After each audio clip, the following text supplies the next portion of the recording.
Bom dia, sexta-feira, 18 de junho de 2021. No Dose Dupla de hoje, dois temas bem interessantes: os canalhas que a esquerda idolatra e a vitimização dos jornalistas da Globo.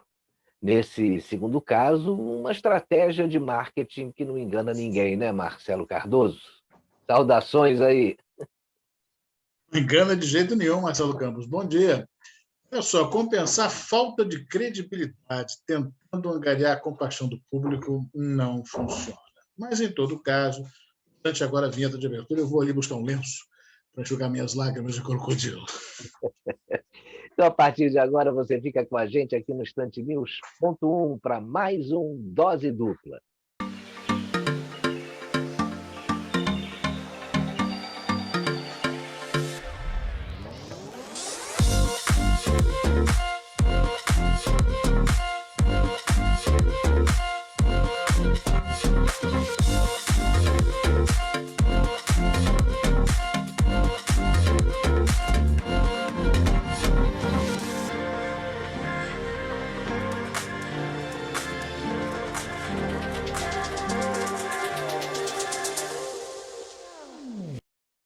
E começamos o nosso Dose Dupla de hoje falando dos canalhas que a esquerda idolatra, né? Esse ano a Revolução Cubana completou 62 anos, né? E ainda tem gente que professa adoração e idolatria a Fidel Castro e a Ernesto Che Guevara. Eu lembro que na década de 70, Marcelo, quando eu estudava na universidade, os jovens da época faziam questão de andar com aquelas camisetas com a silhueta do Che Guevara, né? Mas eu acho que eles não tinham ideia de quem realmente tinha sido esse sujeito, né? Muitas mulheres, as meninas na época, algumas delas, né, eram apaixonadas pelo guerrilheiro e falavam da Revolução Cubana assim com aqueles ares de romantismo, né? Nesse aspecto aí, o trabalho dos comunistas e esquerdistas brasileiros, em geral, foi certeiro, né? E nas universidades federais, principalmente. Tanto que Che Guevara quanto Fidel Castro eram figuras aí idolatradas por muitos estudantes. Sim. Eu estudei em universidade privada e a realidade era um pouco diferente do que a gente via nas universidades federais. Mas você, Marcelo, é bem mais novo do que eu e estudou na UFRJ, onde fez o seu curso de engenharia e depois foi para a UERJ, onde fez jornalismo, né? Duas universidades públicas. O que você lembra aí dessa idolatria a essas figuras, hein? É. Tem aquela história do hay que endurecer-se pero sin perder la ternura jamás. Acho que las muchachas não compreenderam o sentido de endurecer-se. Mas vamos lá. Havia um culto realmente muito mais exacerbado nas faculdades públicas, nas instituições privadas, até pela questão de os pais vigiarem o dinheiro que estavam gastando com os filhos, né? Então, eu entrei na faculdade de engenharia, então, hoje Escola Politécnica da UFRJ, chamava-se Escola de Engenharia, em 1980. No segundo ano do governo do presidente Figueiredo, antes que João Garante, né?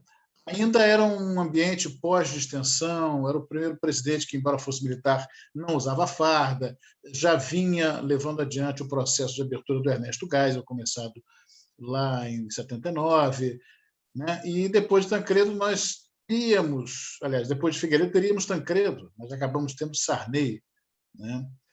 Civil eleito indiretamente. Eram 5 partidos, existem até hoje, PDS, que virou PP, PDT, PT, PTB e PMDB, que retomou o nome antigo, tirando de partido, que era uma obrigação imposta na época do Figueiredo, e a nata, por assim dizer, eu não sei se eu posso dizer nata ou escória, mas, enfim, da esquerda radical, estava toda concentrada no PT.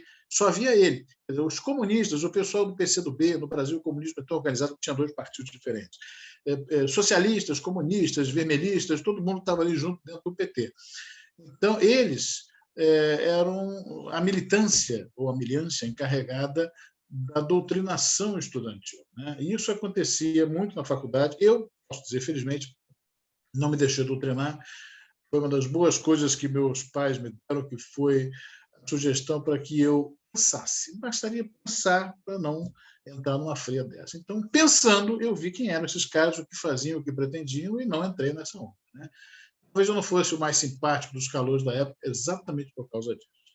E naquela ocasião, essa coisa do movimento de doutrinação não permeava tanto o ensino médio, o segundo grau, como a gente chamava e como eu prefiro chamar até hoje. Acho que a denominação era muito melhor. Era uma quase prerrogativa do curso superior, né, do ensino superior, e mais especificamente das faculdades públicas. Mas aí, 9 anos depois, em 89, eu passei no vestibular da UERJ para comunicação social, jornalismo especificamente, e aí eu pude perceber, rapaz, o fortalecimento dessas estratégias de abordagem, a mudança rápida na cabeça da garotada. Eu me lembro que eu formatei um jornalzinho, uma jornaleco, convenci as pessoas a escreverem textos e tal, e eu fazia um negócio muito rudimentar, usando xerox, reduzindo os textos em proporções que coubessem num gabarito maior para fazer o jornal, enfim, que seria fotografado ou xerocado, no caso. E eu fiz uma pesquisa para saber qual era a opinião do pessoal. Em 89, a gente se lembra, foi o primeiro ano, o ano das primeiras eleições diretas para presidente depois dos governos militares, né? Então, concorrendo ali Collor, Lula, Brizola, acho que o Enéas já estava também candidato, Ulisses Guimarães, Orestes Quércia, Mário Covas, enfim, meio mundo. E o resultado, eu fiz uma pesquisa com uma amostra pequena, né? Nós éramos entre 30 e 40 pessoas, deu certinho, cara. Não existiu Datafolha, por isso que deu certo. Bateu ali 32,3%, a percentagem bateu certinho. Eu não guardei as cédulas, né? Não tive curiosidade de fazer isso, mas tem o jornal. Né? E eu me lembro que eu fiz essa avaliação e bateu certinho com o que as pesquisas indicavam. Ainda existia honestidade desse tipo de enquete naquela época. Pois é. Mas vamos voltar lá para La Habana, né? Que é sempre bom a gente relembrar aí alguns aspectos da Revolução Cubana, né? E para isso a gente precisa voltar um pouco no tempo, que é para entender aí o que que aconteceu por lá. E isso foi no ano de 1959, no ano que eu estava nascendo. Nessa época aí, o presidente de Cuba era um militar, e se chamava Fulgêncio Batista, né? Que governava Cuba com mão de ferro, né? Para você ter uma ideia, Cuba foi colônia espanhola até o fim do século XIX, proclamou sua independência, mas durante o início do século XX ela praticamente uma colônia dos Estados Unidos, só mudou de lado ali, que praticamente controlavam aí a produção de açúcar e de tabaco da ilha, né? Segundo os historiadores, havia uma ligação do governo cubano com a máfia americana. E, segundo eles, isso transformou Cuba numa espécie de Ilha dos Prazeres, né? Com cassinos e também muita prostituição. Mas a desigualdade era grande na ilha, né, Marcelo? Você também pesquisou muita coisa aí sobre Cuba, né? Conta a história que, enquanto os turistas endinheirados passeavam com seus carrões, tinham mansões à beira da praia, a maioria da população vivia na pobreza. O governo do Fulgêncio Batista tinha estabelecido a pena de morte na ilha com censura aos jornais, né? E depois que ele revogou a Constituição, que era de 1940.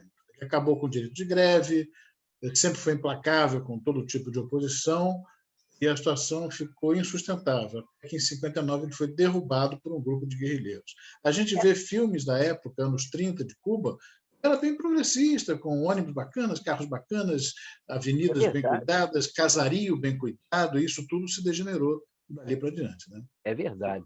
E se a gente prestar atenção na história de Cuba, Marcelo, você vai ver que essa revolução que culminou em 1959 não aconteceu de repente, não. Em 1953, o Fidel já tinha tentado dar um golpe, só que se deu mal, né? Ele foi preso junto com o irmão, Raul Castro, e depois de 2 anos, em 1955, o próprio Fulgêncio Batista anistiou os dois. E aí a revolução continuou sendo gestada, né? Eles foram para o México, e aí se encontraram com outros exilados e lá fundaram um movimento chamado 26 de Julho. Muita gente não sabe por que o nome desse movimento é 26 de Julho, porque é uma referência à tentativa anterior de chegar ao poder, quando eles não conseguiram tomar de assalto o conhecido quartel de Moncada, né? Um detalhe, apenas um ano depois de eles terem chegado lá no México, né, o Fidel, o irmão Raul e outros guerrilheiros resolveram retornar para Cuba para fazer uma nova tentativa de tomada de poder. Eles Exato. chegaram de lancha, foram recebidos à bala, poucos sobreviveram, e esses sobreviventes, remanescentes, se esconderam em Sierra Maestra, né, que é a mais alta cadeia de montanhas da ilha, né, de Cuba. Entre esses sobreviventes, mais conhecidos, além de Raul e Fidel Castro, estava ali o Camilo Cienfuegos e o Ernesto Che Guevara.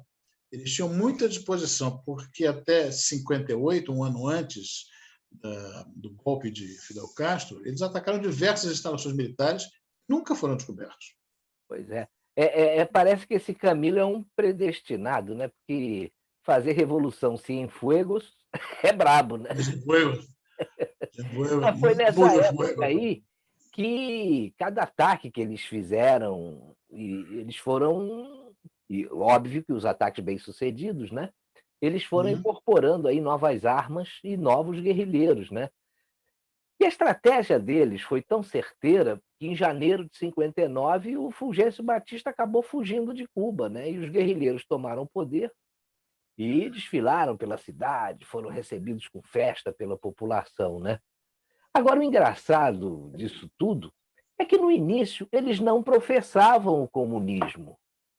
Pois é. Então, que o Fulgêncio fugiu, né? Não dá para perder a piada. Mas eles, quando entraram, Fidel Castro e a turminha, já deram a mostra do que poderia acontecer. Né? Eles fizeram uma grande reforma agrária, por meio da qual tomaram milhares de propriedades privadas, a maioria de americanos, afinal de contas, eles eram os donos da ilha, É. praticamente, depois da independência espanhola, e fizeram uma redistribuição dessas propriedades para o povo cubano. Parece uma coisa assim muito socialista, uma coisa com justiça social, coisa e tal, reforma agrária. Mas em pouco tempo eles acabaram caindo na mesma esparrela do antigo governante. O autoritarismo, a existência da violência que eles prometiam combater, e isso tudo passou a ser a marca registrada do governo da Revolução. Né?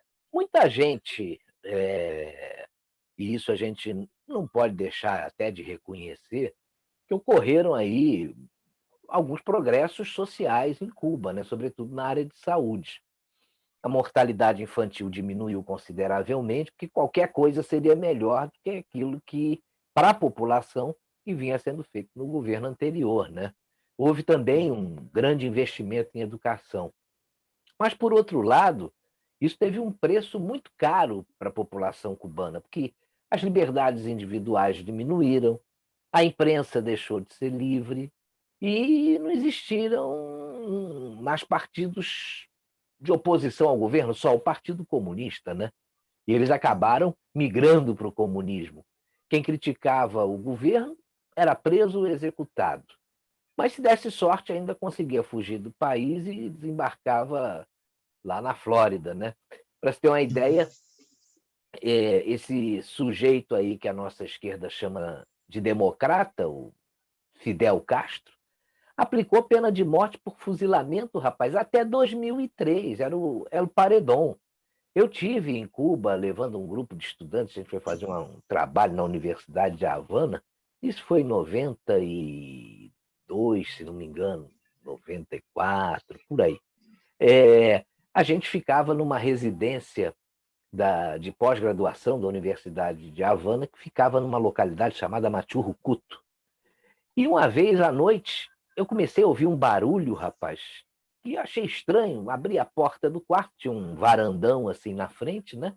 Quando eu olhei, rapaz, eram os soldados fardados, vasculhando o terreno, porque dois sujeitos tentaram fugir de Cuba e tinham matado um oficial.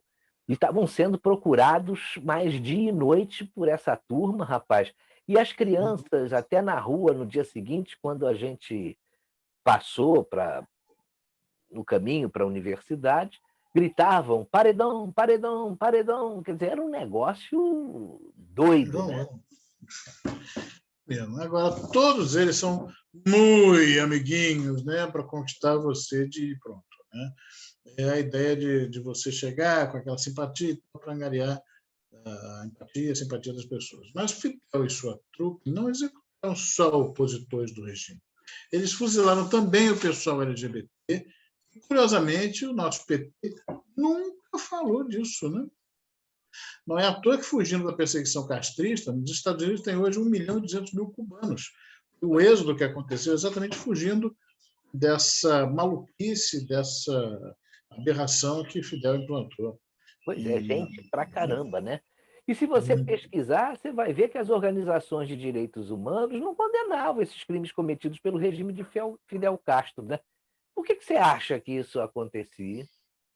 é uma boa pergunta, né? O grande problema é que, na época da Revolução, os americanos não viram Cuba como uma ameaça. Essa coisa dos direitos humanos também acabou, vamos dizer, tomando mais vulto anos depois, não havia essa preocupação, e, enfim, passaram batidos. Os americanos deram mole com esse negócio. Mas depois que o Fidel Castro, fardado, fez um discurso de 4 horas. Deve ser um negócio insuportável. 4 horas, Na 19 Assembleia, minutos, pô, negócio de doido. pois, na Assembleia Geral da ONU, em 1960, quer dizer, um ano depois da tomada do poder, os gringos começaram a cair na real, mas aí já era tarde, né? Fidel criticou os Estados Unidos, disse que ia fazer uma grande reforma agrária, que ia estatizar as empresas estrangeiras em Cuba, normalmente as americanas.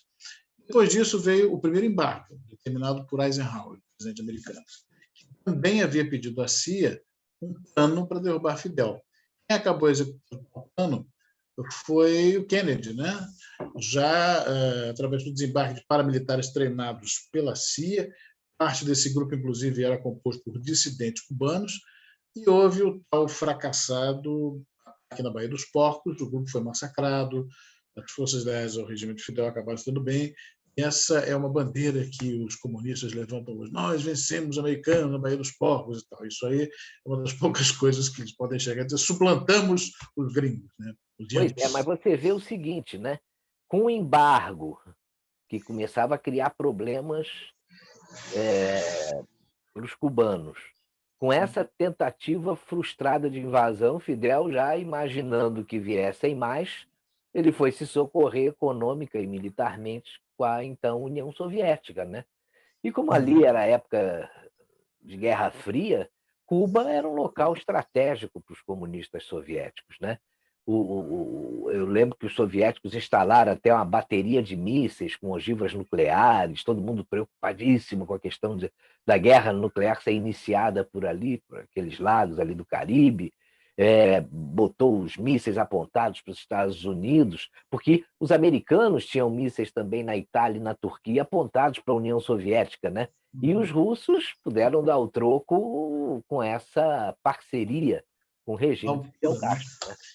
Se você me atacar, eu te ataco também. Fora o fato da localização geográfica em si de Cuba, né, junto aqui, quer dizer, perto dos Estados Unidos, para servir como um ponto de apoio para ataque, ajuda dos soviéticos, e também para se chegar à América do Sul, onde havia o interesse de chegar aos países todos falantes de espanhol, quer dizer, havia um certo entrosamento até sobre esse aspecto linguístico aí, e fora os países grandes da região, Argentina, Brasil, interesse grande em criar grandes contingentes comunistas aí. Os americanos acabaram fazendo um bloqueio naval, mas acabaram recuando depois, né?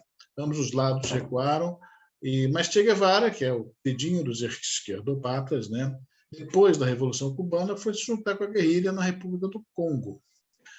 Ele queria exportar o modelo revolucionário cubano pelo mundo afora, e na base da guerrilha, enquanto Fidel preferia um outro estilo, mais diplomático, vamos dizer assim. Mesmo nos anos 70, ele usou muito a diplomacia, visita países que já tinham governos de esquerda, e exatamente pelo fato de que lá ele era recebido como chefe de Estado. Então, Só era lá, né, um nesses apelo, lugares.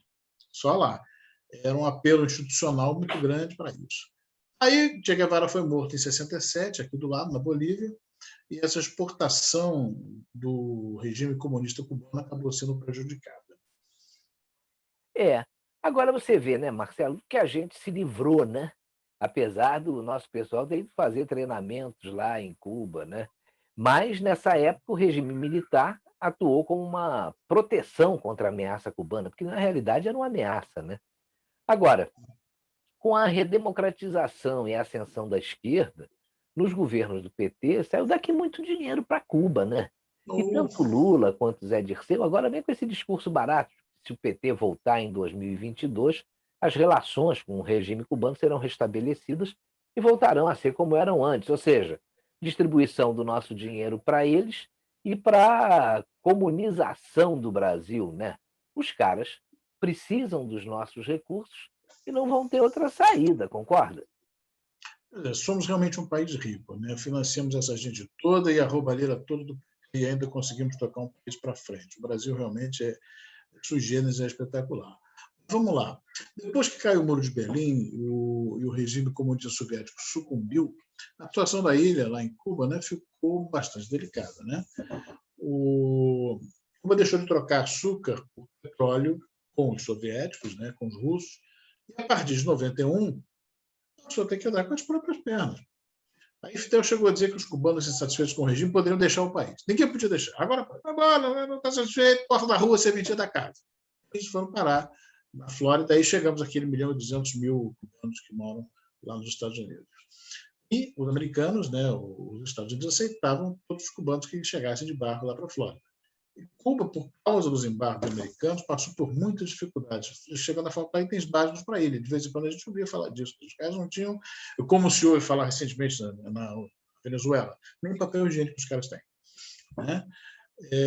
Itens básicos. Mas na época do Bill Clinton, a coisa ficou ainda mais feia, porque ele recrudesceu esse embargo. Disse, olha, quem negocia com Cuba não negocia com os Estados Unidos. Dá para imaginar o caos. Quem não se apercebeu disso na época, quem não entende como isso tem acontecido, quem é mais novo e não viveu o momento como nós vivemos, acho que dá para imaginar perfeitamente como é que é. Se não negociar com eles, não tem comigo. E ninguém tem como não negociar com os Estados Unidos, especialmente no polo comercial. Mas isso é por isso que eu acho que nos anos 2000 Cuba se aproximou de outro amigo aí da nossa esquerda, né, o falecido Hugo Chávez, tentando aí fazer uma compensação que havia perdido da antiga União Soviética, né? Só que as trocas eram diferentes. A União Soviética era uma potência, né, que esfacelou. Mas as trocas eram apoio político e médico em troca de petróleo. Provavelmente o Mais Médicos começou com a Venezuela lá atrás e eles tirando o dinheiro dos médicos, né? E isso coincidiu aí com a vitória de partidos e líderes de esquerda na maior parte da América do Sul. Você vê, Bolívia, Equador, Argentina, Uruguai e Brasil, turma ali do Foro de São Paulo, né, passaram a ser os queridinhos de Cuba. E você viu o resultado, né? Uma tremenda ação entre amigos, só que com o nosso dinheiro, né? O que não cansa de aparecer e a gente ser relembrado disso são os investimentos feitos pelos governos do PT em Cuba, o Porto de Mariel principalmente. Várias vezes a gente vê a cerimônia com a Dilma falando aquelas bobagens todas e tal. E a questão do Mais Médicos parecia uma coisa muito favorável à imagem tanto de Cuba quanto do Brasil, mas, na verdade, aquilo era uma forma de verter dinheiro para fora, você combinar um salário de R$10.000 para um médico, deixar 2, quando muito, na mão dele, fazer com que os 8 fossem para lá. E não no sabe, caso de. foram totalmente para lá, né? Pois é, quando não for, né? E a ameaça, em caso de deserção, quer dizer, o cara tem uma família sob ameaça permanente em Cuba para que ele andasse na linha aqui no Brasil. E outro dia, agora essa semana, não sei se foi 2 dias atrás, eu peguei uma manchete do jornal El País dizendo que os médicos cubanos que foram trabalhar no Uruguai não passaram na prova, no Revalida, né, na validação do diploma. A gente sabe que muitos deles não eram médicos mesmo, ou eram enfermeiros, na melhor das hipóteses, ou não eram nada ligados à saúde, eram apenas agentes infiltrados para, de alguma forma, fazer doutrinação, aquela história toda. Verdade. O Obama, em 2016, ano em que o Fidel morreu, fez a primeira visita de um presidente americano à ilha depois de trocentos anos. Né? Ele chegou a se encontrar já com o Raul, né? O Castro, e, por sinal, quando o Raul tomou posse, que pensou-se que isso fosse começar uma mudança de processo, na verdade não foi muita coisa.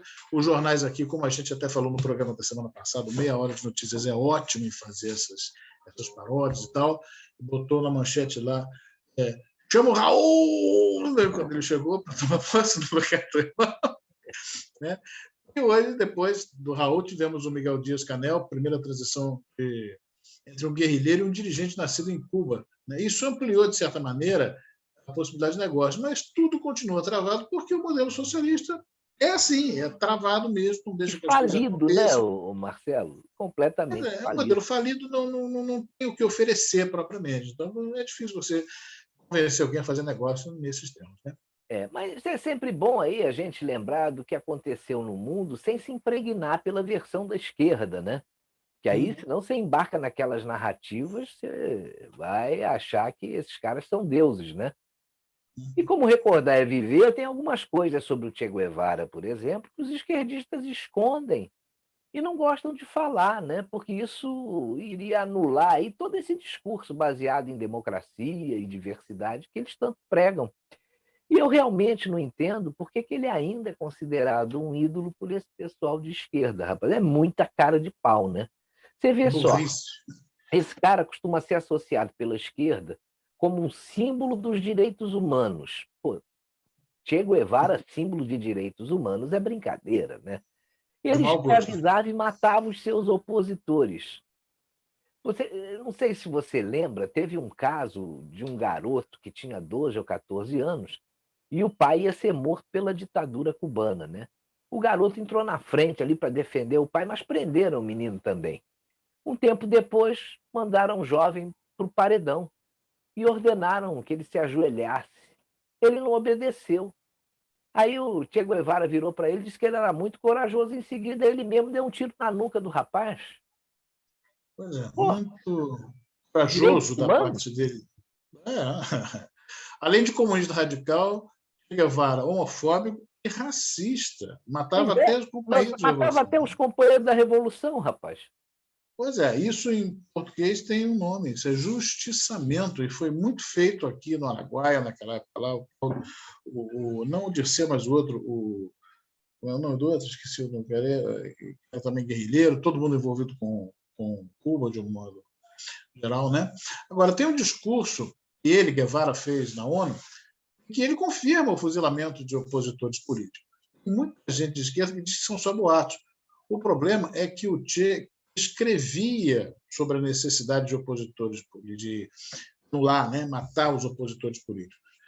E, como diz o jogo do bicho, vale o escrito. Né? Se está registrado por ele mesmo, como é que você vai negar um negócio desse?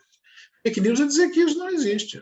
É. Agora, você sabia que o Che Guevara, rapaz, foi responsável pela construção do primeiro campo de trabalho forçado em Cuba? Isso lá pelo 1960, né? Um ano depois que eles tomaram o poder, um ano só. O cara já fazia até campo de trabalho forçado, rapaz. Ele dizia que as pessoas que iam para lá eram aqueles que cometeram erros com a moral revolucionária. Que moral, hein? Pois é. Inclusive os gays. Né? Esse era um dos erros da moral revolucionária. Em Cuba existia a crença, inclusive, de que a homossexualidade seria curada com o socialismo. Ou seja, para eles a cura gay era o socialismo, ou, na verdade, o comunismo. O socialismo é uma marca fantasia, é aquele eufemismo, é a embalagem perfumada, bem feitinha do comunismo, que é aquilo que a gente sabe que não É. presta. Né? Agora, homofóbico e racista, né, cara? É sempre bom frisar isso aí, porque os canhotas daqui parecem que não registram muito bem essas informações, né? Naquele famoso Diários de Motocicleta, né, das viagens que ele fazia, o Che Guevara escreveu que os negros mantiveram a sua pureza racial por causa do pouco apego ao banho, e que eles só gastavam dinheiro com frivolidades e tal. Pô, o cara era um recalcado, né? É. Essa coisa do banho tem uma história no Brasil dos índios, né? A história de vai tomar banho, que é a expressão que eles usavam com os portugueses. Os portugueses não eram muito chegados, o europeu, de modo geral, não porque fosse É português verdade. especificamente. Mas aqui, pelo calor, pelo fato de eles usarem realmente poucas vestes e tal, e acabou se tornando uma ofensa você mandar o cara tomar banho, e a gente usa isso no linguajar até hoje. Agora, tem mais uma aqui que vale a pena lembrar. Quando o Che Guevara foi presidente do Banco Nacional de Cuba, ele que não entendia chongas de economia, e propôs o seguinte: vamos cortar os salários de quem produz menos, vamos impor trabalho voluntário nas férias e castigo àqueles que não cumprirem o seu dever. Pois é, É gente desse naipe que a nossa esquerda admira, Marcelo. São seus ídolos, seus exemplos de ética, são seu norte moral. Você acaba não sendo nada que presta quando se espelha em coisa que não presta, né? E também não dá para a gente deixar de falar um detalhe aqui. Este que aí está em DNA comunista, igual ao de Cuba, ou alguém duvida da origem do flango-fleto. É tudo farinha do mesmo saco. Pois é. Agora, tem o seguinte, né? Nem com os comunistas o PT aprende alguma coisa, né? Porque o PT, em vez de tirar e enxugar a máquina pública, não, ele incha tudo, né, rapaz? É verdade. Aparelha tudo, né? Não, é verdade. Pois é. É Mas para uma... mim, Marcelo, esse Che Guevara, ele representa tudo que há de pior no ser humano, né? E isso basta, né? Porque a gente, é por isso, por essas e outras, por isso que a gente deu uma pincelada aqui nessa revolução cubana, nesses caras que a esquerda admira. É por isso que a gente tem que tentar fazer de tudo para que esse pessoal não volte ao poder no Brasil, né? Porque se voltarem, a gente já sabe o que nos espera, né? Que Deus nos livre disso aí. Convencer as pessoas a aceitarem que isso é um fato histórico e que a história se repete, e esse é o grande problema. Pois Temos é, que de não permitir que replay, isso aconteça. a gente é melhor ficar de fora, né? Do... E sem mais delongas, Marcelo, vamos passar aí para o nosso segundo assunto de hoje, que também está Vamos ligado lá. à esquerda, né? Só que é a esquerda midiática, né? Que é a vitimização dos jornalistas da Globo. E a gente começa esse segundo tema aqui absolutamente tocado, você não acha? A gente fica até consternado com a vida sacrificante dos jornalistas que se sujeitam aí a, a todos os ricos do mundo, ou melhor, riscos do mundo, né? Para levar a informação de qualidade sem vício, ou melhor, sem vício, para o telespectador, ouvinte, leitor e internauta, né? É. Bem, você vê que no ano passado a Rede Globo começou a sentir uma perda de credibilidade aí decorrente da mudança de rumo do seu noticiário, sempre buscando atacar o presidente Jair Bolsonaro por tudo e também por nada, né? É, Exatamente. a artilharia pesada deles começou a se municiar da própria crise sanitária, aí, tentando colar no Bolsonaro a imagem de alguém que não tem preocupação com a gravidade do que estava acontecendo, né? Você se lembra das palavras do famoso Dr. Drauzio Varela no início de tudo? Oh, eu Você. estudei. Doutor Careca, me lembro tanto do pessoal do Caceta, já mexia com ele anos atrás, tem anos, que o programa já não está mais no ar. Claro que me lembro. Mas bastou Bolsonaro aludir à fala dele sobre tudo poder não passar de uma gripezinha, a frase passou a ser atribuída ao próprio presidente, por pessoas da autoria dele, na narrativa da esquerda. Ele foi remedar, né, o Varela e acabaram tentando colar nele a pecha de que ele falou isso, como que colocando com pouca importância. O pior é que, em muitos casos, é isso mesmo, a gripe se apresenta branda. O problema é que a ideia era exatamente usar as mortes, que já se sabia que poderiam vir a acontecer, e que se programaram da forma como tem se trata da crise, né, para que isso acontecesse. Hoje estamos chegando a de 500 mil mortos. Para usar essas mortes por diversas intercorrências que venham agravar os quadros clínicos das pessoas, chamar o presidente Bolsonaro, sem qualquer cerimônia, nem argumento consistente, isso é o mais importante, de genocida. Fica só o mantra solto, idiota, da esquerdopatia nacional. E foi esse genocida que decretou o estado de emergência no Brasil em 4 de fevereiro de 2020, 18 dias antes do Carnaval, e ele estava alertando todo mundo aí, os governadores, prefeitos, para a necessidade de se interromperem aí os festejos de Carnaval pela segurança da saúde da população, porque você teria aí uma enorme leva de turistas que chegariam aqui para participar da folia, né?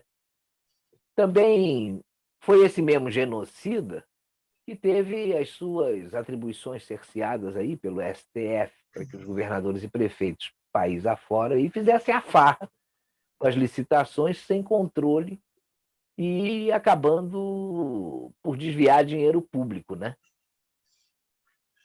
essa coisa da folia, que ninguém queria perder o carnaval, então, 3 imagens ficaram marcadas na história, que são do ACM Neto, prefeito de Salvador na época, Wilson Witzel, já governador, Saracotiano, no Marquês de Sapucaí, e João Dória, parecendo uma gazela saltitante em cima lá do lado, É. do seu espetáculo pessoal. É isso mesmo. Mas foi ainda no ano passado que a Globo começou a perceber que as pessoas minimamente sensatas sacaram, perceberam o desvio moral do jornalismo da emissora. Mas na produção artística, diga-se de passagem, a gente já percebe esse desvio moral há bastante tempo. Né? Surgiu, então, uma prévia, uma espécie de piloto dessa campanha, falando de profissionais que buscam e valorizam a construção de uma ponte segura entre fatos e pessoas.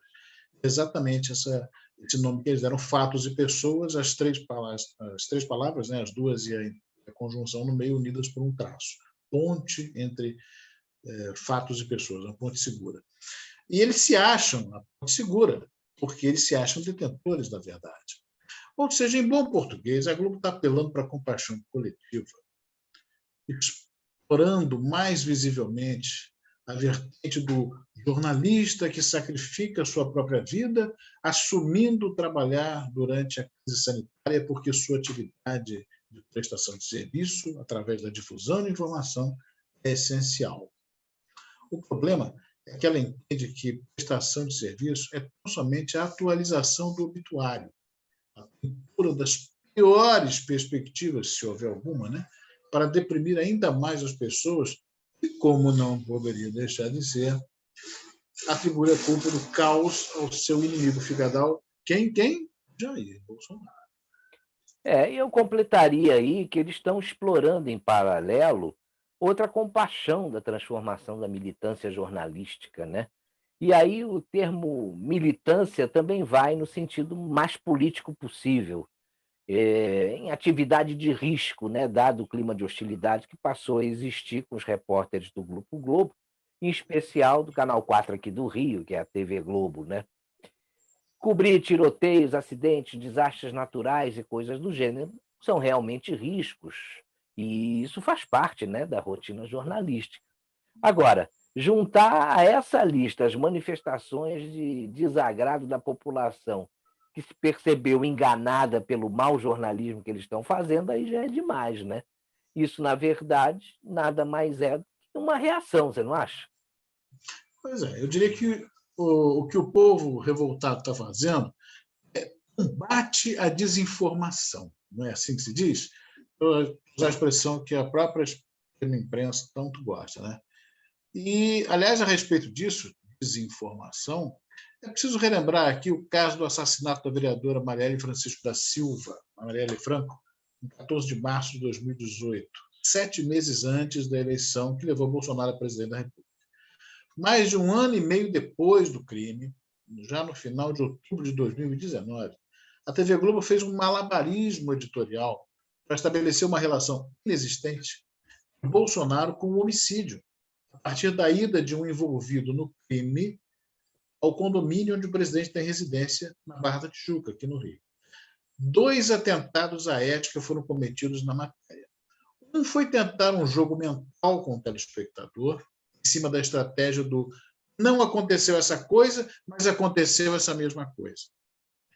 Isso na alusão ao depoimento tão atabalhado do porteiro sobre a autorização para a entrada de uma pessoa no condomínio. Partiu da casa dele, não partiu, quem foi, eu tenho a voz, tem a gravação, ficou comprovado que não tinha partido autorização alguma da casa dele. E o outro, né, o outro atentado à ética, foi mostrar um diagrama do condomínio informando o endereço e apontando a localização da casa de Jair Bolsonaro, de modo descontextualizado e devassando a intimidade do proprietário da casa, já na condição de chefe do Executivo Federal. Ele já era presidente da República. A Globo fez questão de colocar um infográfico, apontar a casa dele é essa, hein? Aqui, ó. Pois é. Teve também um episódio sobre uma blindagem, não sei se você lembra, que foi pedida pelo Bolsonaro e veiculada 2 vezes no mesmo dia, rapaz. E a Globo repetiu o erro e a mesma frase da retratação. O conteúdo, ele compara uma mesma chamada, você teve o Jornal Nacional, que deu a primeira vez, depois o Jornal da Globo, lá para meia-noite, né? O William Bonner, no Jornal Nacional, e o repórter Vinícius Leal, se não me engano, no Jornal da Globo, eles anunciaram uma fala do Jair Bolsonaro em que, num primeiro momento, eles afirmam que o presidente tinha pedido para o ministro Sérgio Moro para ele ser blindado.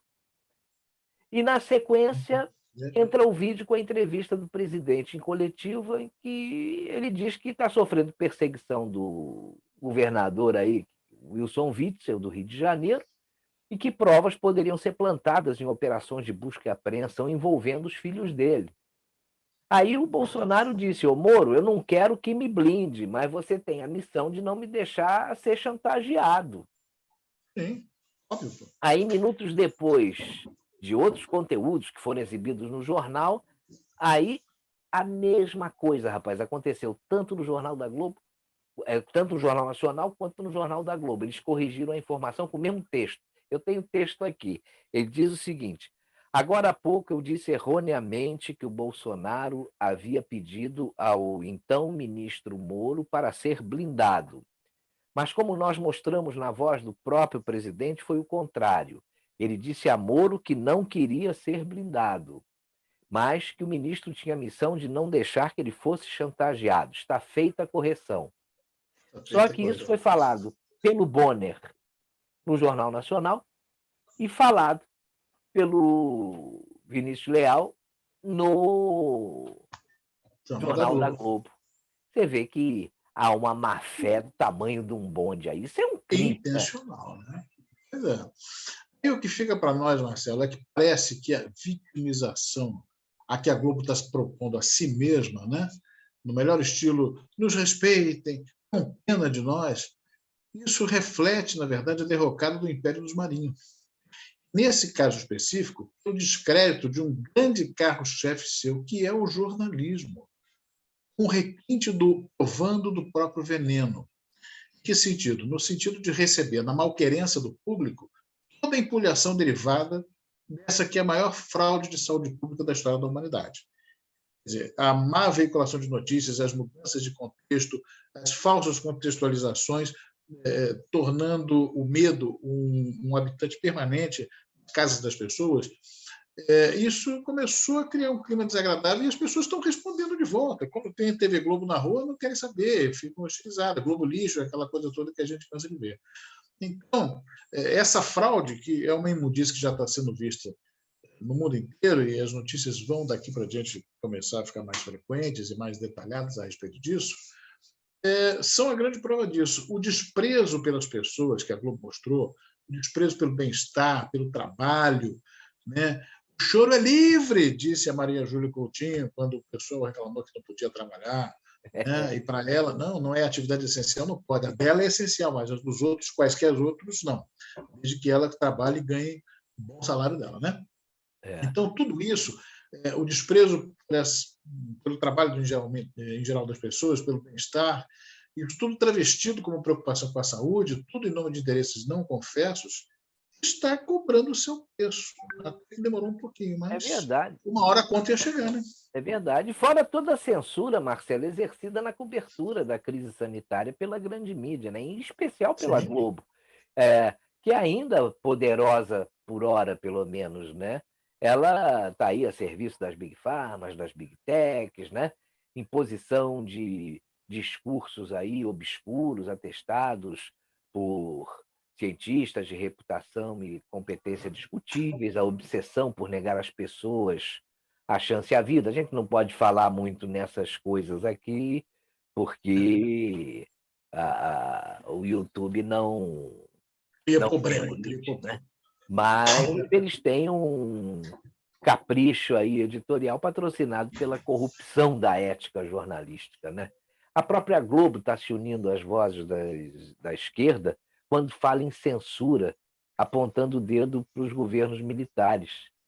Eu entendo até que alguns assuntos tenham sido proibidos em certa época, em virtude da inflamação dos ânimos e dos riscos aí pelos quais todo o país estava passando, né? E ainda tinha uma exacerbação dos ataques dos comunistas, esses que estão aí hoje posando de democratas, né? São boa gente, bom coração e por aí vai. O, o jornalismo aí conta as clássicas histórias de Burla ao Index, né? Como publicação pelo Estadão de todas as 1.102 estrofes aí, com todos os seus. Deixa eu ver quantos versos, eram 8.816 versos do clássico Os Lusíadas, de Luís de Camões, para cobrir os buracos deixados pelas notícias não publicadas, né? Isso foi um período aí meio brabo. Pelo menos, por assim dizer, sabia-se que o que podia e o que não podia ser falado. Agora, na época do petismo, a gente viu uma censura absolutamente subjetiva aí, com variações, distorções e até combinações que se moldavam aí às circunstâncias do momento. E eles ainda queriam o controle social da mídia, lembra disso? O que rendia mais dinheiro ao partido e ao Foro de São Paulo, por certo, era justamente essas variações e essas distorções que se moldavam aí às circunstâncias daquele momento, né? Além do que, o Marcelo, tudo, em especial o silêncio, era comprado com as verbas públicas, né? E aí eram veiculadas aí também a publicidade oficial. Ou a gente vai ser ingênuo aí de afirmar que os combativos jornalistas que dão aí o sangue pelo trabalho, né? Será que eles desconheciam as negociatas, as propinas, as armações dessa petralhada aí? Eu acho que não, né? É tudo uma questão de conveniência. Pois é. Depois, quando estouraram o Mensalão e o Petrolão, e pelo Mensalão São Roberto Jefferson abençoado seja, né, o crápula do bem, eles desvendaram, depois que tudo foi denunciado pelo Jefferson, o jornalismo desvendou tudo, né? Tudo em matérias muito bem produzidas, sempre recheadas com muita opinião jornalística, dadas pelos especialistas. A palavra da moda agora até é pesquisador, né? Mas os especialistas, muitos recrutados ali pelos bares da vida, na Pacheco Leão, no Jardim Botânico. Por sinal, uma frase de autoria desconhecida diz lá que eu não quero saber da opinião do jornalista, eu quero notícia, a opinião é Claro. minha, né? E outra frase também nesse sentido é dizer que o jornalismo não tem que ser investigativo, ele tem que ser até os fatos e ponto final, né? O jornalismo, em tese, não tem essa função. Claro, vai ouvir um Agora, lado, se vai você... ouvir o outro, e a conclusão é de quem está assistindo. Exatamente. A pessoa precisa pensar e avaliar, né? Um dos conceitos que eu me lembro de ter aprendido na faculdade de jornalismo, não existem fatos, existem versões dos fatos. Tudo bem, cada um conta segundo o ângulo sobre o qual está vendo, mas pode chegar a um consenso, ou pelo menos as visões, de alguma forma, têm que ter uma certa harmonia, não dá para ser uma coisa tão díspare um entre um e outro, né? Agora, esses dois conceitos, né, a questão da ética e tudo mais, né, que o jornalismo não deve ser investigativo, que ele opinativo, isso tem que ter um certo controle, são coisas que os profissionais de imprensa precisam reavaliar, e, se for o caso, até redefinir dentro do que as modernidades demandem e a boa prática balize, né? Eu digo o seguinte, vamos ver se a difusão que a internet propicia para essa verdadeira opinião pública, que é a opinião das pessoas, e não alguém influenciando você a ter uma opinião ou dizendo que você pensa dessa forma, mas é você manifestar isso graças às redes sociais. Vamos ver se isso que faz na opinião pública a sua opinião, a minha, dos nossos seguidores e tudo, possa auxiliar na depuração de tudo isso que se faz necessário depurar nesse campo da comunicação. E que essa peste, cujo envio o cachaceiro agradece ao povo do Panflito, que já disse isso, está na internet, sirva também para o processo de reconstrução dessa grande mídia prostituída, em novas e saudáveis bases. Precisamos muito disso. A informação está desacreditada. É isso aí, Marcelo. Boas falas, né? Eu disse que seriam dois temas interessantes e eu acho que a gente explorou bastante, né? O Dose Dupla de hoje fica por aqui. O nosso obrigado aí à sua audiência e um grande abraço e um ótimo fim de semana. Até a sexta-feira que vem. Marcelo Cardoso, abraço. Um abraço, Marcelo Campos, a todos também. Bom fim de semana e 2 temas que vão movimentar sexta-feira que vem, se Deus quiser. Grande abraço. Tchau, gente.